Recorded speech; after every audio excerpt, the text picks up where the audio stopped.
मध्य प्रदेश और राजस्थान में पिछले दिनों कप सिरप पीने के कारण 12 बच्चों की जान चली गई।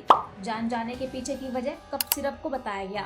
मामलों को देखते हुए अब राजस्थान और मध्य प्रदेश सरकार ने भी एक्शन लिया है।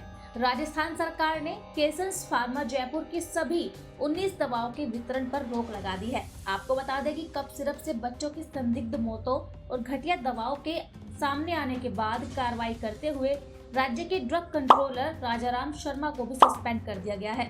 मुख्यमंत्री भजन लाल शर्मा ने जांच के आदेश दिए हैं।